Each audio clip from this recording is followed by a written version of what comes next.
그리고 우리가 앞에서 나왔던 삼계라는 얘기를 이제 하면서 이 달마대사 여기 뒤로 가보면은요, 재밌는 게 간심론에서 이 삼계를 뭐라고 풀이를 해놨냐면, 간심론도 달마대사의 다른 저서라고 얘기했어요. 삼계란 곧 삼독이니 탐욕은 욕계요 성내면 색계매 어리석음이 무색계다. 이 삼독심 때문에 모든 악을 지어 업보가 이루어져 육치의 윤회함으로 삼계라 부른다. 이렇게 얘기를 했어요.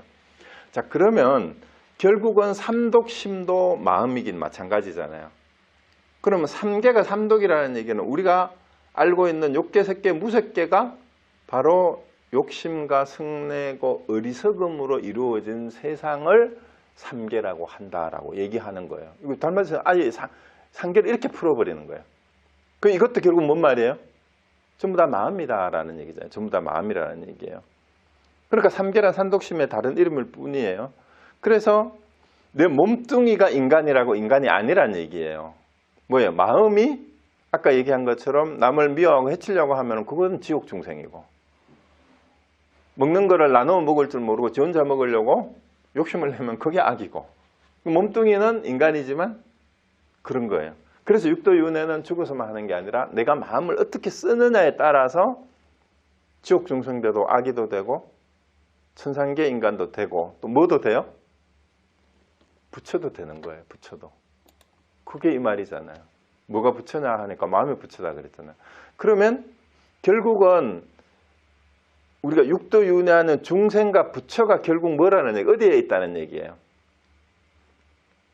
마음에 있다. 마음에 달려있다는 거예요. 마음을 중생처럼 쓰면 그게 중생이고 마음을 부처처럼 쓰면 그게 부처라는 얘기예요. 근데 해답이 뭐예요? 중생도 아니고 부처도 아니고 마음, 오직 마음일 뿐이라는 얘기가 그 말입니다.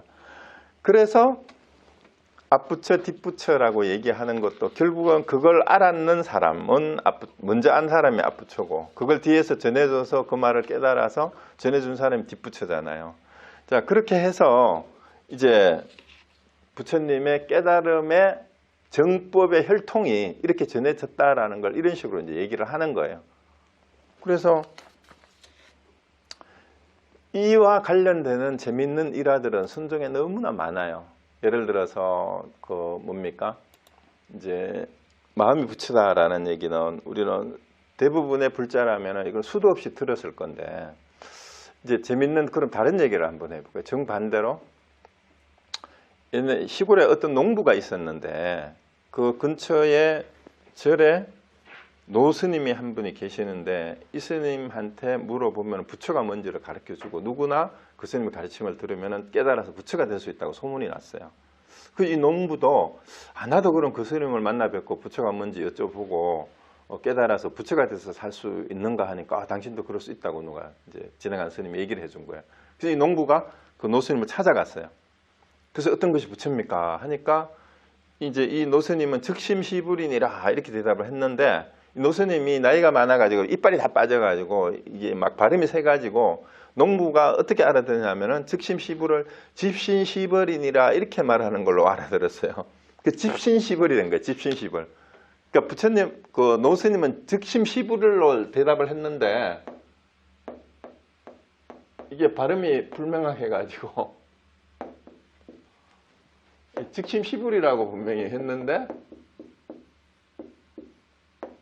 이 농부는 이걸 집신세벌이라 그래요. 집신세컬레로 이렇게 알아들은 거예요. 집신세벌. 근데 이 농부가 아무런 지식도 없고 이러니까 큰 스님이 가르쳐 준 대로 딱 알아들으면 부처가 된다고 했는데 더 이상 질문도 못하고 이제 혼자 고민에 쌓인 거예요. 부처가 뭔지 모르는데 집신세컬레가 부처라니 이게 도대체 뭔 뜻일까? 이게 도대체 뭔 뜻일까? 그러니까 그 노스님이 가르쳐 준 대로 딱 생각만 좀 제대로 하면 깨달을 수 있다 그래가지고, 근데 이 농부는 계속해서 어째서 집신세벌이 부처인가? 어째서 부처가 집신세벌인가? 이거를 날이면 날마다 고민을 그걸 하고 고민을 또 하고 고민을 또 하고 하다가 보니까 어느 날 번쩍 그 뜻이 와서 깨닫게 됐어요. 이게 좀 너무 웃기지 않아요? 집신세벌이라는 화두를 이 농부가 집신세벌을 화두로 들고 어째서 부처가 집신시벌인가, 어째서 부처가 집신시벌인가 하고 계속 이 의심을 가지고 참고를 하다가 보니까 이걸 깨달았다라는 얘기예요. 자, 이 일화가 뭐냐 하면은 분림 문자의 내용을 증명해주는 일화잖아. 뭐냐 하면 이게 즉심시불이라고 하든 집신세벌이라고 하든 이 농부가 깨달은 거는 뭐예요? 이런 글자하고 아무 관계가 없어요. 즉심시불하고도 관계없고 집심세벌하고도 관계가 없어요. 농부가 깨달은 거는. 문자를 떠나서 즉심시불과 집신세벌도 다 어디에서 나왔어요? 이게 어디로 돌아가요? 나왔잖아요. 상계가 홍계에서 일어났지만 동기일심이라 했잖아요. 다. 이것도 마음으로 돌아가고 이것도 마음으로 돌아갈 뿐이라는 거를 농부는 깨달은 거예요. 그냥. 그럼 집신세벌이라고 하든 뭐 구두쇠클레라고 하든 뭐 쓰리빠라고 하든 그 아무 관계가 없어요.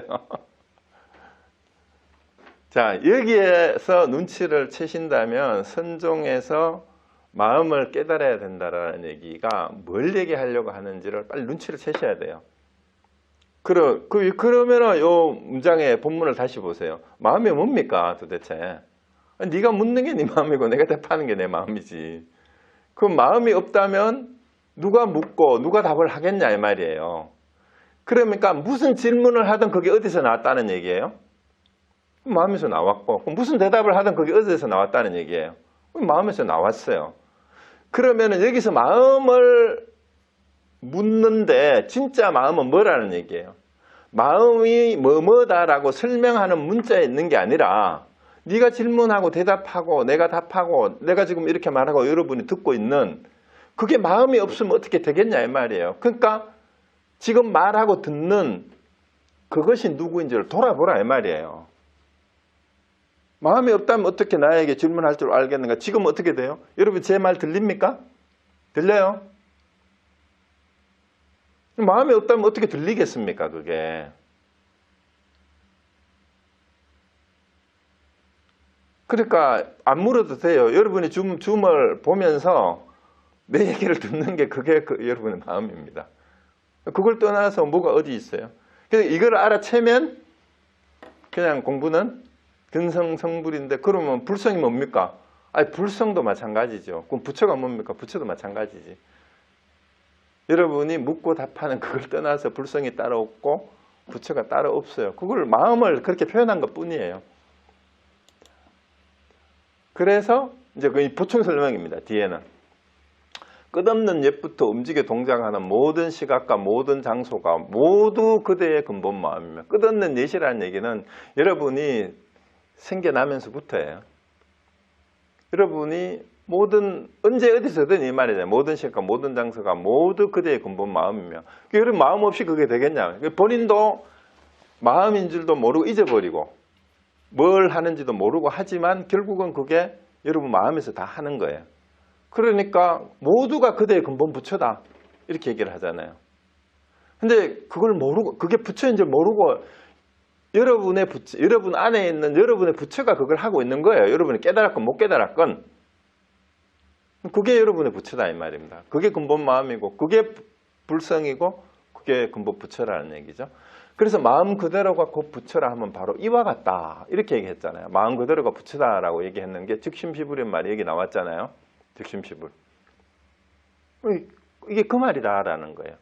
이 마음 제외하고 이 마음을 제외하고 밖에서는 끝내 따로 부처를 찾을 수 없으니 이 마음을 떠나 밖에서 보리와 열반을 찾는다면 그런 곳은 없다. 보리도 열반도 마찬가지예요. 그러니까 자기 성품은 자성이잖아요. 진실하여 인도 아니고 가도 아니고 그 인가도 없다라는 얘기예요. 마음에는. 법 그대로가 마음이니 스스로의 마음이 보리이며 스스로의 마음이 열반이다. 보리가 지혜잖아. 그죠? 그리고 열반은 일체 모든 번뇌망상이 없어진 상태. 그게 열반이라는 거죠. 그러니까 모든 게 마음으로 돌아가니까 그것도 마음으로 다 돌아가고 마음에서 나왔다라는 얘기예요. 만일 말하기를 만법계 부처와 보리가 있어 얻을 수 있다고 한다면 그런 곳은 없다라는 거예요. 부처와 보리가 모두 어느 곳에 있는가? 그걸 떠나서 부처든 보리든 열반이든 없다라는 그 얘기입니다. 그럼 어디 있겠어요? 그래서 여러분들이 이것을 아는 데는 남녀노소, 지식, 경험 이런 게 아무 소용이 없어요. 그거하고 아무 관계없고 아무리 바보라도 이것만 알면 되고, 아무리 이제 거꾸로 아무리 잘나도 이걸 모르면은 그거 아무것도 아닌 게 되는 거예요. 왜? 다 허망한 허상일 뿐이다라는 그 얘기죠. 그러니까 부처는 그 마음을 떠나서 따로 어디 있을 곳이 따로 없다라는 그 얘기입니다. 자, 이렇게 그냥 이제 얘기를 하는 거예요. 이거는 보충 설명이니까 특별히 설명한 것도 없어요. 그러면 알고 보면. 그래서 마음이 부처니까 비유하자면 어떤 사람이 손으로 허공을 잡을 수 있겠는가? 허공이란 이름만 있을 뿐 형상도 모습도 잡을 수도 없어 버릴 수도 없다. 이렇게 허공을 잡을 수 없는 것과 같이 이 마음을 제하고 밖에서 부처를 찾는 일도 끝내 이루지 못할 것이다. 부처는 스스로 마음이 지어 얻는 것인데 어찌 마음을 떠나 밖에서 부처를 찾겠는가? 그럼 부처라는 말도 뭐예요? 자, 부처가 원래 뜻이 산스크리트어로 부다야, 빨리어로 부다야, 아니면은 한자로 하면은 불이야, 우리말로 하면 부처야. 자, 이거를 백날 설명해서 공부한다고 이게 부처가 알아지냐 이 말이에요. 이거는 이름일 뿐이에요. 이런 거는. 그쵸? 이래서 그런데 이제 여기에서 이제 얘기하고 싶은 게 뭐 빨리 원문을 제대로 공부한다고, 산스크리트어를 공부한다고 그게 불교가 깨달아지겠냐 이 말이에요. 그런 거 아니라는 얘기예요. 뭐 한문 몰라도 한문 모르면 어때? 그래서 그냥 허공을 잡을 수 없는 것처럼 마음과 부처도 사실은 그러하다 이 말입니다. 그냥 이름일 뿐이에요. 어떤 이름을 붙이든지 간에 그건 이름일 뿐이니까, 그래서 분립문자라는 얘기, 분립문자라는 얘기는 문자를 내세우지 않는다라고 내가 오늘 그렇게 번역을 했는데, 할 수 없이 의사소통을 해야 되니까 단어를 써서 말을 해서 언어를 쓰지만, 사실은 우리 인간의 언어라는 것이, 언어가 컨셉을 가지게 되면서 언어가 틀에 갇혀버려요. 자꾸. 이 컨셉은 항상 데피니션이 돼버리잖아요. 데피니션이 제한이 되고 개념 규정이라는 뜻도 되지만 이게 제한 한정이라는 뜻도 되잖아요. 그 틀에 갇히니까 사실은 언어는 방편일 뿐이잖아요. 뭐뭐를 가르치기 위해서. 방편이라는 얘기는 달을 가르치기 위해서 달을 가르치는 손가락인데, 달이라는 말에 또 매요. 손가락에만 매는 게 아니라. 근데 달을 가리키면 달을 보면 되는데 손가락이 언어예요. 여기서는. 그런데 사실은 달도 달이라는 말도 또 언어일 뿐이에요. 그런데 이 모든 것이 이름일 뿐이라는 것을 알면, 이 이름은 어디서 나왔어요? 부처는 스스로 마음이 지어 얻는 것이다 라고 이렇게 나오잖아요. 마음이 지은 것이, 이름 붙인 것이 부다이고 부처고 불일 뿐이에요. 그러면은 궁극적으로 모든 게 마음에서 나오니까 마음만 알면 부처도 알고 중생도 알고 뭐든지 거기에서 나왔다라는 그 얘기입니다. 그렇게 심플해요, 그냥. 자, 그래서 이 마음을 떠나서 따로 어디서 뭘 찾겠느냐 이 말입니다. 그래서 앞부처와 뒷부처가 다만 마음만을 말씀하셨으니, 마음이 곧 부처요, 부처가 곧 마음이며, 마음 밖에 부처 없고 부처 밖에 마음 없다고 하셨다. 자, 마음 밖에 부처가 있다고 말한다면 부처가 어느 곳에 있겠는가? 마음 밖에 이미 부처가 없는데 어떻게 부처라는 견해를 일으키겠는가?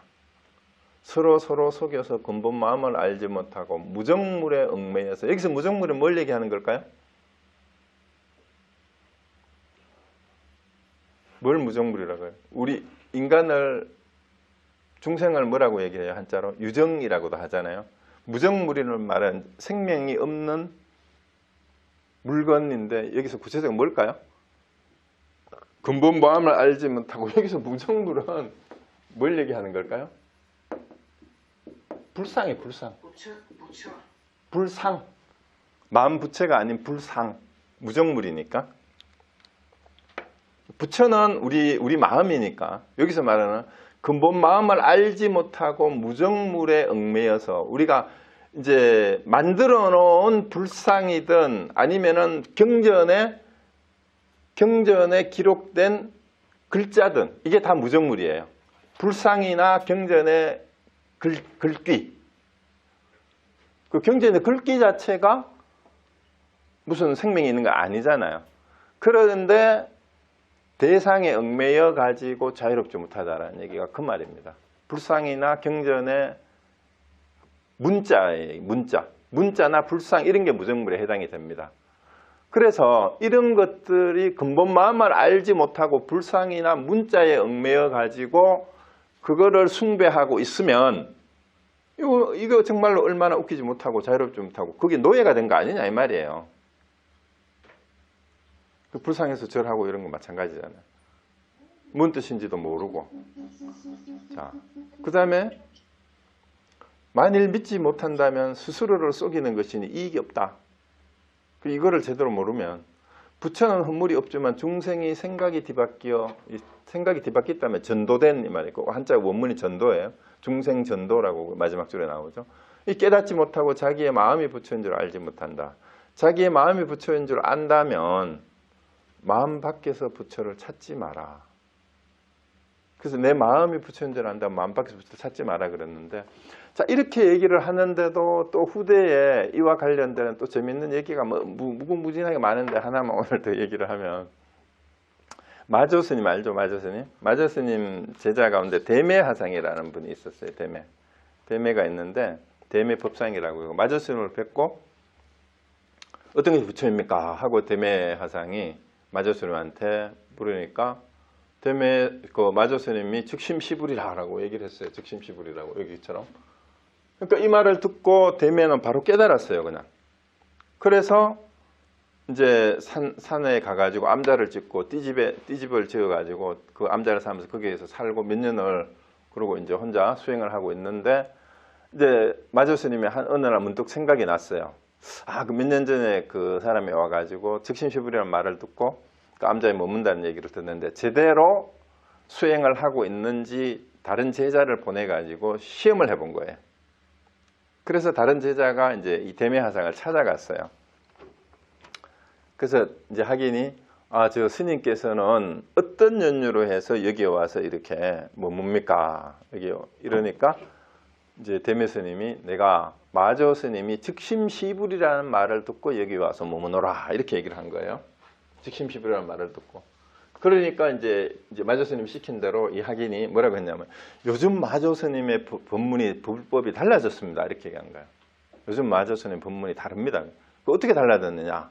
요즘은 어떤 것이 부처냐 물으면 비신비불이라 합니다. 이렇게 얘기를 한 거예요.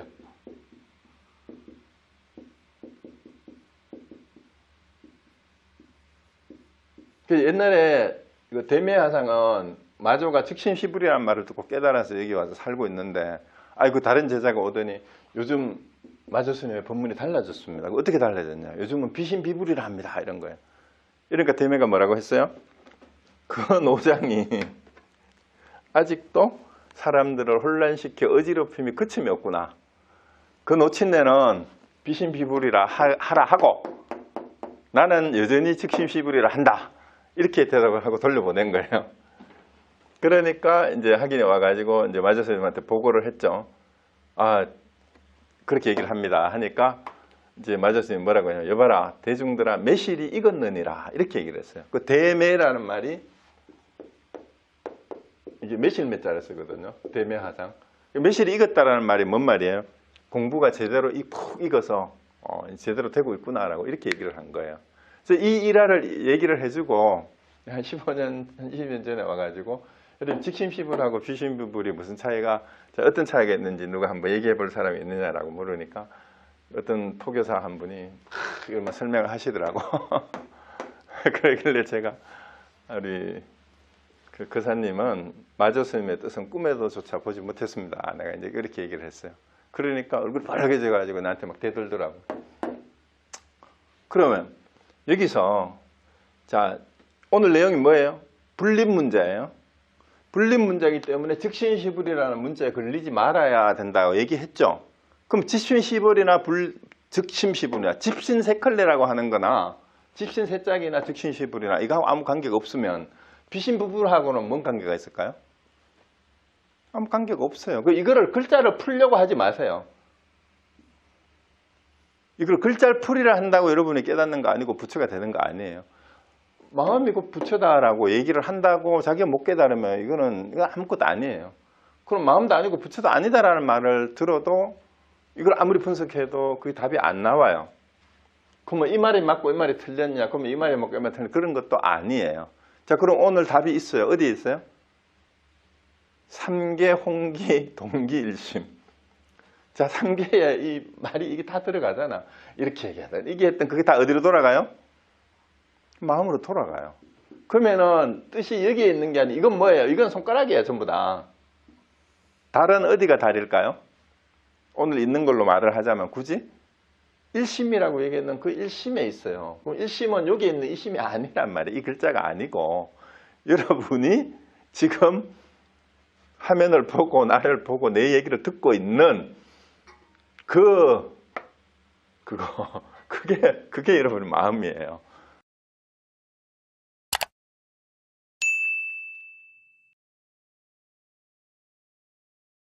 그럼 부처가 뭐가 부처겠어요? 이 글자가 아니고 제 말을 듣고 있는 여러분의 마음, 비신부불이라 할 때, 즉심시불이라 할 때, 집신세벌이라 할 때, 마른 똥막대기라 할 때 누가 알아들어요? 누가 그 말을 해요? 그래서 그 말을 듣고 보고 느끼고 하는 그 부처님이 별을 봤다, 별 보고 깨달았다 그랬잖아요. 그 얘기 몇 번 했습니까? 그러니까 별 본다고 깨달아요? 그럼 우리가? 제가 얘기했잖아요. 형광등 보고도 깨닫는다 했잖아요. 그 공통점이 뭐예요? 아, 별을 보는 마음도 그 마음이고 형광등을 보는 마음도 그 마음이고 이렇게 탁자를 쾅 치면은 쾅 소리를 듣는 놈도 그 마음이고 주장자를 들면은 주장자를 보는 그 놈도 그 마음이고 그러니까 그냥 알겠느냐 하고 알았으면은 오늘 법문 끝. 그러니까 이 선종의 선사들이 그냥 그렇게 법문을 하는데 이거를 두고 뭐 불친절하다는 둥 뭐 앞뒤가 안 맞는 말을 뚱딴지 같은 소리를 한다는 둥 그게 왜 그러겠느냐 이 말이에요. 문자나 형상에 걸리고 무정물에 걸려서는 안 된다 이 말이에요. 그 앞에서 계속 얘기가 나왔잖아. 설명이 너무 번잡하게 많이 했어. 그 뭐가 마음이야? 동작하는 모든 시간과 모든 장소가 전부 그대 마음이라 그랬잖아요. 그걸 떠나서 그러면 뭐 주장자를 때리든 뭐 엎어지든 자빠지든 누워있든 밥을 먹든 뭐 똥을 싸든 그게 다 뭐예요? 그러니까 마음이 다 거기에 있는데 어디 가서 마음을 떠나서 따로 부처가 어디 있냐 이 말입니다. 그래서 앞부처와 뒷부처가 다 그 마음만을 얘기했을 뿐이다. 그 이목고 했을 때 이것이 그것이란 말이야. 이것이 그것이라고 그때.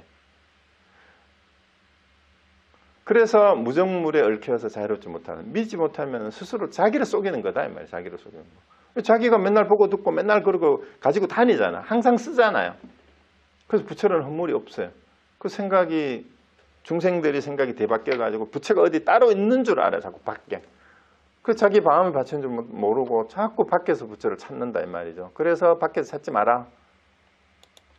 부처가 그리고 이제 여기서 이제 또 나와요. 부처가 부처를 제도할 수 없다. 부처가 부처. 마음을 가지고 부처를 찾으면 부처를 알지 못한다. 부질없이 밖에서 부처를 찾는 사람은 모두 자기의 마음이 곧 부처인 줄을 모르는 것이다. 또 부처를 가지고서 부처에게 절하지 말며 마음을 가지고서 부처를 염하지 말라. 부처는 경전을 읽지도 않으며 부처는 계를 지니지도 않으며 부처는 계를 범하지도 않는다. 부처는 지닐 것도 범할 것도 없으며 선과 악도 짓지도 않는다. 야, 여기서 완전히 끝내줍니다. 자, 부처가 부처를 제도할 수 없다라는 말이 뭔 말이에요? 뭐가 부처라 그랬어요? 여기서는 마음이 부처라 그랬잖아요. 마음이 부처인데 내 마음이 부처인데 제도할 게 어디 따로 있어요? 제도할 게 거기 어디에 있냐면 그러니까 부처가 부처를 제도할 수 없다는 말이에요. 그 말이에요. 내 마음이 부처면 그걸 어떻게 제도를 해요? 그러니까 따로 제도할 것도 없고 찾아야 될 것도 없어요. 마음을 가지고 부처를 찾으면 부처를 알지 못한다. 찾을 게 없어요. 마음을 어떻게 찾아? 이 마음을 내가 말하고 있고 여러분이 듣고 있는데 그걸 떠나서 뭘 찾을 게 뭐가 있냐 이 말입니다. 그래서 부질없이 밖에서 부처를 찾는 사람은 모두 자기의 마음이 곧 부처인 줄 모르고 자꾸 그러는 거다 이 말입니다. 그 다음에 이제 예배하지 말아요. 부처를 가지고서 부처에게 절하지 말며 아니 내가 부처인데 누구한테 절을 해? 자, 간심론의 예배에 대해서 전에도 한번 소개를 해드렸는데, 달마 간심론도 뭐 사실은 그 항목별로 따로 다 돼 있어요. 예배에 대해서 얘기를 합니다.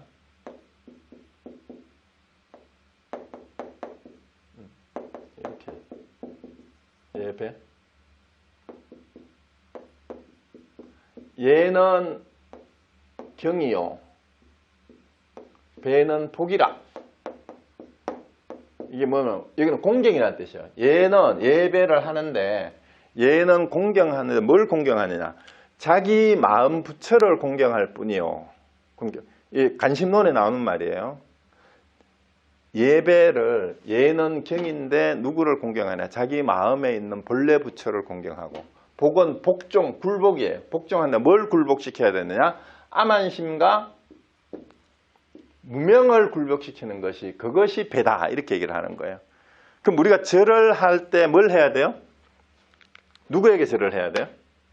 예배를 어떻게 해야 돼요? 내 마음에 있는 본래 부처를 공경하는 마음으로 예를 차리고, 굴복은 내 마음에 있는 암안심과 무명과 금방지고 잘난 척하는 이런 것들을 없애는 게, 그것이 예라는 얘기예요. 예배는. 그러니까 암안심과 교만심, 무명을 굴복시키고 내 마음의 본래 부처를 공경하는 것이, 그게 절인데, 그리고 부처를 가지고 부처의 절을, 자, 이런 말들이 전부 어디서 나왔겠어요? 그때 당시에 기복신앙을 겨냥한 거예요. 기복신앙은 뭐예요? 사실은 인도만 해도 그렇게 불상을 함부로 조성하지 않았어요, 초기에는. 근데 대승불교로 오면서 불화를 그리고 탱화도 그리고 불상을 조성을 해가지고 크게 짓기 시작하면서, 시주를 한다고 하면서 불상을 조성하면 뭐 복을 받는다 하고 이렇게 해가지고 불상을 이제 조성을 해놓으면, 나무든 쇠붙이를 가지고, 사실은 그냥 나무였잖아. 그냥 쇠붙이였고.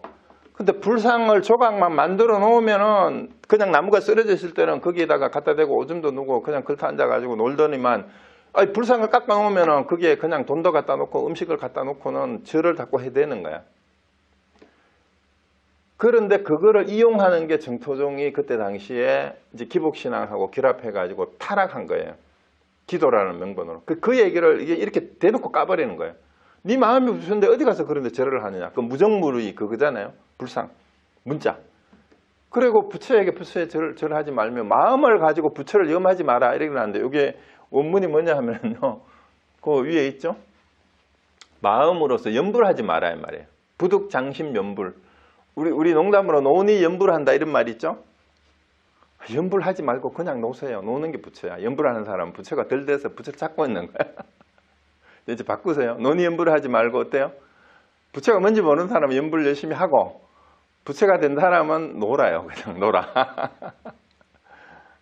그래서 노는 염불하지 말고, 염불하는 사람은 부처가 아닙니다. 노는 사람이 부처예요. 그냥 노세요. 그냥 놀아.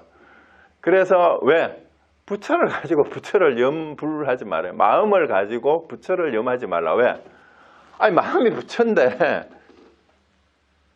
뭐 부처를 또 생각을 또 하냐, 이 말이에요. 그 염불하지 마라, 이 말입니다.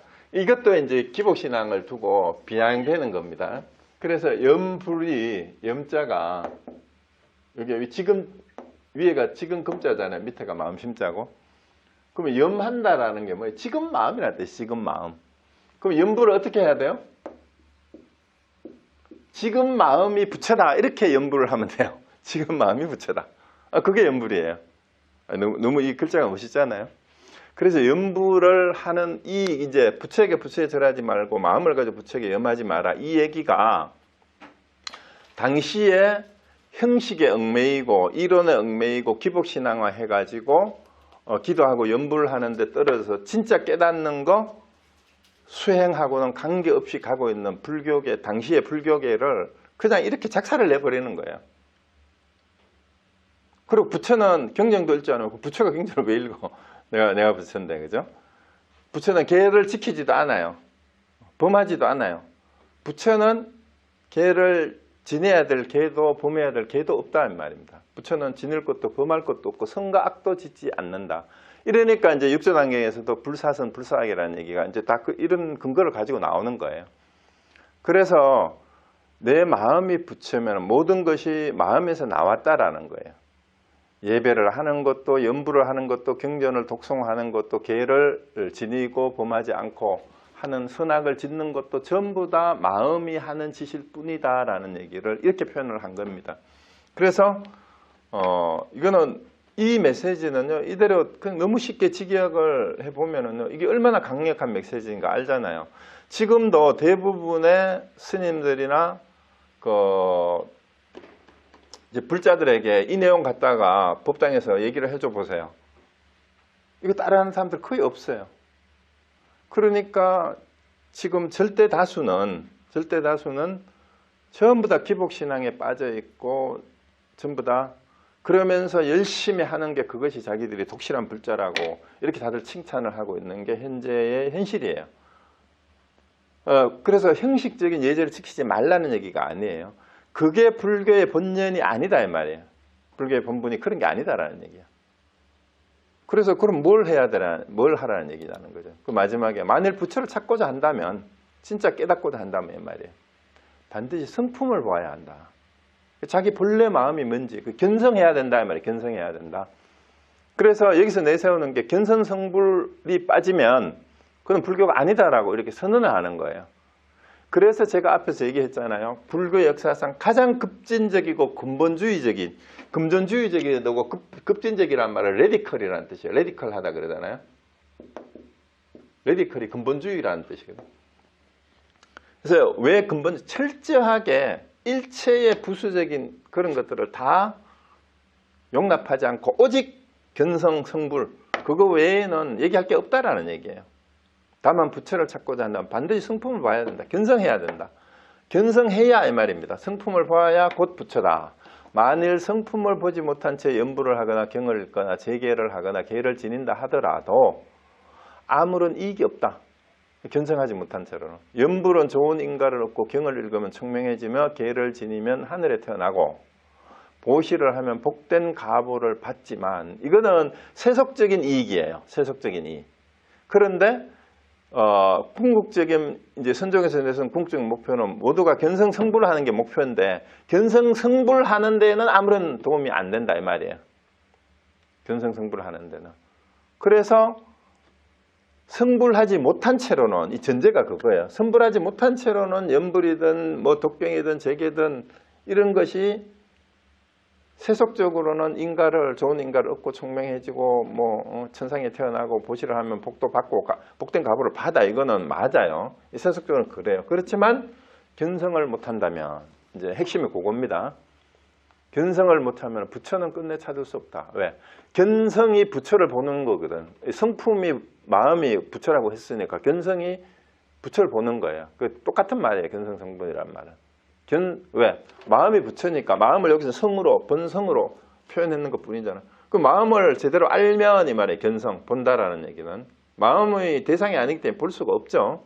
자, 견성이라는 말도 번역을 마음을 본다라고 번역하면 안 됩니다. 마음을 어떻게 봐요? 성품을 어떻게 봐? 마음이 형상이 아닌데? 형상이 아니잖아요. 견성할 수 없어요. 글자 그대로. 성품은 볼 수가 없습니다. 왜? 대상이 아니기 때문에. 그럼 뭐가 성품이 돼야 돼요? 뭐가 성품이에요? 뭐가 마음이라 그랬어요? 묻고 답했잖아요. 네가 묻는 게 네 마음이고 답하는 게 내 마음이면 여기서 뭐가 성품이 돼야 돼요? 그럼?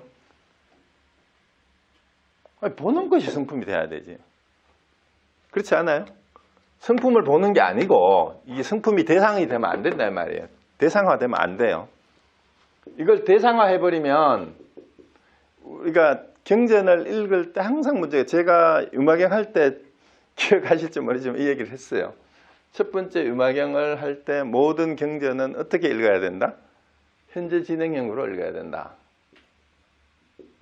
왜 현재 진행형이에요?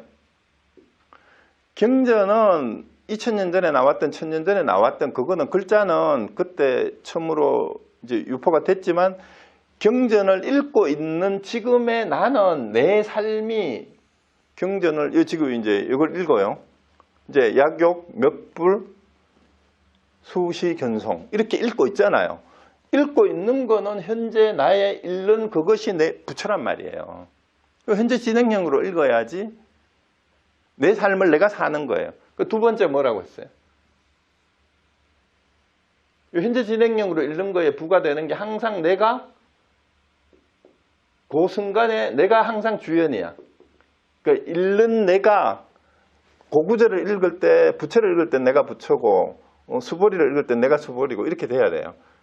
그리고 세 번째 내가 이 얘기를 했어요. 항상 뭘 해야 되냐면 동사 플러스 목적어가 나올 때는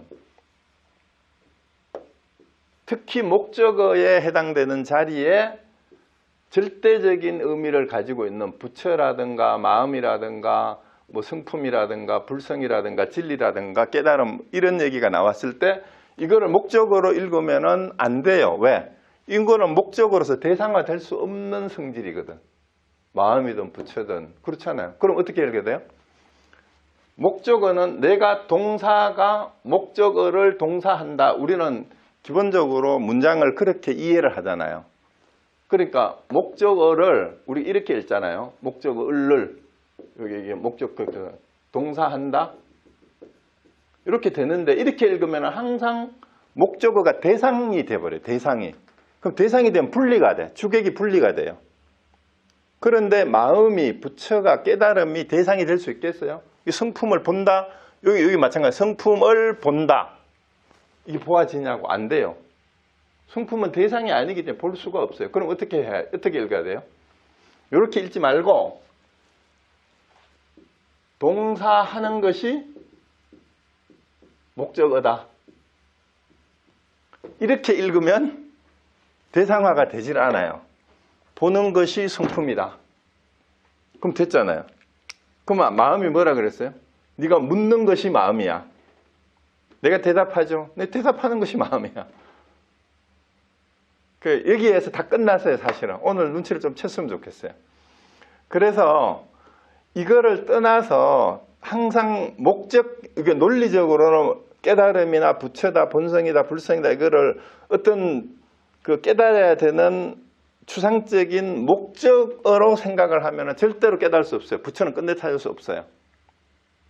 그 대상이 아니거든요. 그 다음에 상식적으로 밖에 있는 어떤 대상이나 뭐 나를 떠나서 어디에 따로 부처를 석가모니 부처님을 찾아봐요. 깨달은 사람을 찾아봐요. 그렇게 한다고 여러분 되겠습니까?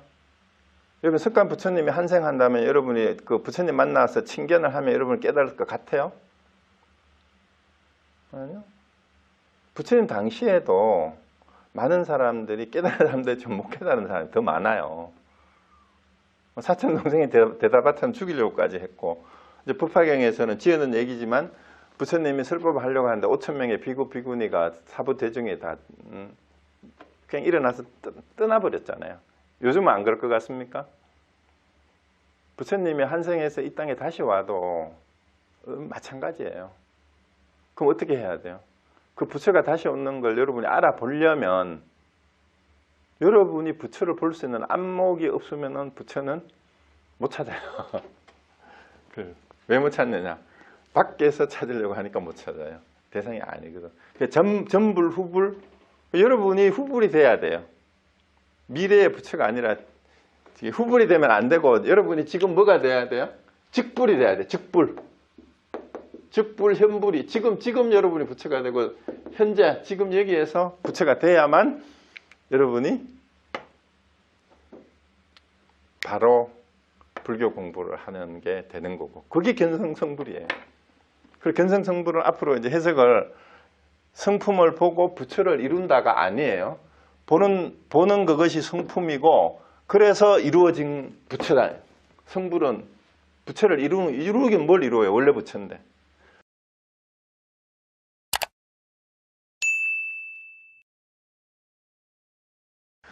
보는 것이 성품이고 그렇게 이루어진 것이 부처다. 이렇게 봐야 돼요. 그게 견성성불이에요. 그래서 선종은 그 얘기를 떠나서 하는 일체 모든 것은 연부를 하든 독경을 하든 재계를 하든 뭘 하든 그거는 성불하고는 성불을 하는 데는 아무 도움이 안 되는 이익이 없어요. 견성성불을 하는 데는. 그래서 정말로 여러분들이 불자로서 공부를 하고 발심을 했다면 견성성불 이거 외에는 나머지는 다 부수적인 군더더기일 뿐이구나. 이게 분명해야만 발심이 바로 돼요. 그럼 중생구제는? 중생이 따로 없어요. 그러니까 중생 구제할 생각하지 말고 여러분이 중생을 구제하려면 구제할 능력이 있어야 돼야 될 거 아니에요. 중생 어떻게 구제해요? 중생을 진짜 구제할 수 있으려면 여러분이 먼저 깨닫고 부처가 돼야 중생을 구제를 하죠. 자기 자신도 구제하지 못하면서 중생 구제를 어떻게 해? 물론 대승불교 이상을 이걸 왜곡하면 안 돼요. 내가 못 깨닫더라도 중생을 구제하는 게 먼저다라는 그 얘기는 이제 대외적인 명분으로 비록 내가 깨닫지 못하는 한이 있더라도 고통에 빠져 있는 괴로운 일체 중생들이 바로 내 몸과 같이 다를 바 없다. 이들의 괴로움을 내가 똑같이 없애줄 때까지 나는 깨달음의 즐거움을 누리지 않겠다. 그 얘기예요. 그래서 대승불교의 정신과 이 선정에서 얘기하고 있는 견성성불을 왜 이렇게 강조를 하는가 하는 게 서두에서 말씀드렸듯이 그때 당시에 중국 불교가 가고 있는 교정의 이론화, 그 다음에 정토종의 기복신앙화 하면서 형식화되고 있는 거예요. 이론적으로도 형식화되고, 그 다음에 불자들의 신행이나 이런 것들이 전부 다 형식화되고 타락하고 있었어요. 그리고 일부 이제 그 승려들은 정치 권력하고 길탁을 하고, 그 다음에 또 대부분의 먹고 살기 위해서 목탁을 쳐가지고 사람들한테 보시를 얻어내가지고 먹고 사는 직업이 돼버렸단 말이에요. 지금 조계종 꼬라지가 딱 그렇잖아요. 대부분이. 그리고 대부분의 신도들은 그런 상황도 모르고 아이고 스님하고 승복 맺고 머리만 깎으면 아이고 스님 큰 스님 계산해서 그러고 쫓아다니는 게 지금 불교의 현실이잖아요. 그래서 이 선종의 메시지가 정말로 21세기에 지금 올바로 살려고 하는 우리에게도 얼마나 이게 강력한 메시지고, 이보다 더 진한 메시지가 불교의 경전에 없잖아요. 사실은 뭐 건강경이든 반야신경이든 우리 유마경도 봤지만 그 스토리가 재밌는데 이 선종의 이런 어록처럼 혈맹론처럼 이렇게 단도직입적으로 대놓고 얘기하는 거는 없잖아요. 그죠? 이 더 쉽잖아. 그래서 이제 이 선불교의 어록을 보려면 더 멀리 내다보고 그러면서도 늘 자기를 돌아보는 그거를 놓치면 안 됩니다. 자, 오늘 여기까지 하겠습니다. 마치겠습니다. 네, 그 옛날에 이제 한국에서 한 80년대, 90년대에 이제 북진제 북송담 남진제 이런 얘기가 있었어요. 사실 성천 스님이 종종할 때조차도 선 수행자들 사이에는 성천 스님보다 두 분을 더 존경하는 분들이 많았어요. 사실 그거 대중들은 잘 몰라요. 그래서 북송담 남진제인데 법맥이 어떻게 되냐 하면요, 경허 스님 아래 세 분의 큰 스님이 그 경허 스님이 직접 인가했다고 알려진 세 분이 있어요. 그 세 분이 수월 스님, 해월 스님, 망공 스님이에요. 해월, 수월, 망공인데 이 수월 스님은 일제 때 만주로 가셔서 행적이 묘연해서 어떻게 되셨는지 생사를 아무도 확인이 안 돼요. 그래서 수월 스님의 법맥은 지금 공식적으로는 우리 한국에 남아있는 법맥이 없습니다. 근데 이제 경허 스님 아래 세 분 가운데 해월 스님하고 망공 스님의 법맥은 지금 계승이 되고 있어요. 그래서 이 해월 스님의 법맥을 이은 분이 그 해월 스님의 제자가 바로 향곡 스님이 계셨어요. 향곡 스님. 그 향곡 스님 위에 누구 옛날에 일제시대 때 판사하다가 그만두고 뭐 사형 언도를 내리게 된 거에 대한 운봉스님이라고 네? 나와요. 네? 운봉스님이라고 나와요. 운봉성수스님. 운봉성수스님 말고 그 판사하다가 교봉스님이? 효봉스님. 그 다음에 향곡스님 계시고요. 그 향곡스님의 제자가 진제스님이에요. 그래서 이제 그 법맥은 해월스님 법맥이에요. 이제 그쪽에서부터 그 경허스님으로부터 그 지금 종종 하셨잖아요, 그죠? 진제스님이. 거기 지금 살아 계시고, 그 다음에 송담 스님은 법맥이 어떻게 되냐 하면 이제 해월 스님이 아니고 망공 스님이에요. 망공 스님 제자 가운데 정강 스님이라고 계셨어요. 그 정강 스님 제자가 바로 송담 스님이에요. 그러니까 이제 경허 스님으로부터 치면 망공 스님 밑에 정강 스님 있고 정강 스님 밑에 송담 스님이죠. 그리고 그 송담 스님이 있고 이제 경허 스님 법맥에서 그렇게 갈라진 거예요. 해월, 효봉, 향곡, 진제 이렇게 내려갔고 이쪽으로는 이제 그 망공 스님, 정강 스님, 송담 스님 이렇게 됐고요. 그 해암 스님은 망공 스님 제자예요. 해암 스님은. 근데 이 해암이라는 분이 한자는 다른데 같은 해암을 쓰고 종정을 하신 해인사 해암 스님은 그분이 아니에요. 제가 지금 말씀드린 해암 스님은 망공 스님 제자로 수덕사 초대 방장을 하셨던 해암 현문선사를 얘기를 해요. 그러면 102세에 돌아가셨어요. 수덕사에 계실 때. 그 해암 스님 법맥에서 제가 공부를 했어요. 해암 스님 제자한테서. 저는 거기서 공부를 했습니다. 네, 그리고 지금도 이제 수덕사 이제 그 경허 스님하고 망공 스님이 수덕사 쪽에서 법을 이었잖아요. 그래서 수덕사 문중이라고 얘기를 하는데 그쪽에서는 이 법맥을 그대로 이제 인정을 하고 이제 그 외에 사실은 이제 이게 좀 문제가 될 소지가 있는 게 뭐냐면은 다른 쪽에서 법을 이은 분들이 있을 수 있어요. 그리고 이제 망공 스님 제자 가운데에는 여러분들이 계세요. 여러분들이 이제 정강 스님, 해암 스님뿐만이 아니라 보월 스님도 계셨고요. 그 다음에 이제 몇 분 더 계시는 분들이 있어서 그쪽에서 법맥을 이은 분들이 있습니다. 경허 스님 쪽에서 이렇게 해가지고 그 해월 스님 쪽에서도 또 갈라진 법맥이 있고 그래서 아까 말씀하신 스님들이 아마 그쪽에 어디 해월 스님 쪽에 그 법맥일 거예요. 그 어쨌거나 이 법맥이라는 게 뭐냐 하면은 오늘 이제 혈맥론이 나왔으니까 그런데 이 가나선에서는 특히 이 법맥을 이은 선대의 조사들로부터 인가를 받지 않으면 절대로 조실이 될 수가 없어요. 그래서 전에도 제가 이 말씀 한번 드렸는데 조실이라는 말은 뭐냐 하면은 조사 스님이 사시는 거처하는 방이란 뜻이 조실이에요. 그래서 여기 이제 조사라는 말은 스승사자를 써서 그럼 조사가 뭐냐라는 거 다시 한번 분명히 해야 됩니다. 조사는 선종에서 말하는 조사는 부처님으로부터 사자전승을 통해서 이신전심으로 직접 정법을 이어받은 분만을 조사라고 해요. 그 말은 뭐냐 하면은 선대의 조사가 이게 내가 부처님으로부터 전해받은 법이다라고 이제 전해주고 인가를 한다라는 건 네가 그 법을 드디어 깨달았다라고 인정을 받은 분만이 조사 자격이 있어요. 그래서 이런 분들이 이제 인가받았다고 소문이 나면 중국이든 한국이든 옛날에는 출가문중하고 관계없이 그렇게 공식적으로 인가를 받은 분을 추대해서 조실로 추대를 했어요. 출가문중하고 관계없이. 그리고 인가를 할 때는 인가 법회를 했어요. 부득이한 경우에 1대1로 전해줄 수밖에 없는 상황이 아니면은 이제 그때 당시에 그 이제 다른 라인을 통해서 인가받은 다른 큰 스님들이 계실 거 아니에요. 그 다음에 이제 여러 선지식들을 다 초청을 해서 인가 법회를 할 때 어떻게 하냐면은 새로 인가를 받은 제자를 법상에 올려요. 그리고 스승이 이제 옛날 같으면은 스승이 법문을 하면 보통 제자들이 상수 제자가 사회를 보잖아. 집전을 하는데 거꾸로 합니다.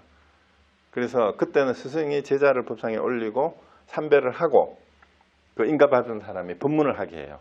그거에 왜 그렇게 하냐면 그렇게 하면 초청받은 다른 선지식들이 그 법문하는 스님에게 끝나고 나서 질문을 다 합니다. 질문을 다 해서 거기서 거꾸로 떨어지면 이제 조사가 안 돼. 통과를 못 하는 거예요. 이렇게 인가부패를 한 스님들만이 조실로 추대를 받았어요. 근데 요즘 왜 내가 조계종이 끝났다라고 얘기하냐면 뭐 강목 들고 싸우고 이런 거는 부수적인 문제고 조사를 추대하는데 선거제도를 도입해가지고 쪽수가 많은 스님들이 밀면은 조사가 조실이 돼버려요. 방장도 그렇게 선거를 해요. 지금 인가를 받지도 못한 인간이 조실로 추대가 되고 방장으로 추대가 돼요. 선거를 통해서. 그게 민주화라는 게 완전히 다 망쳐놓은 거예요. 그래서 조계종은 끝났어요. 지금 그래서 방장하고 조실을 하는 사람들 중에 인가 못 받은 선거해가지고 조실 방장된 스님들이 너무 많아요. 그러니까 뭘 하겠어요, 그 사람들이. 그러니까 저 이상한 그 깡패중 정치생들이 종단을 그렇게 휘어잡는데도 거기 가가지고 아부하는 것들이 전부 다 조실이고 방장이잖아. 총무원장한테, 전 총무원장한테. 그러니까 이게 한국 불교를 완전히 망쳐놓은 거예요. 그래서 조계종 끝났어요. 왜? 조실이 제대로 된 조실이 없어요. 그래서 심각합니다.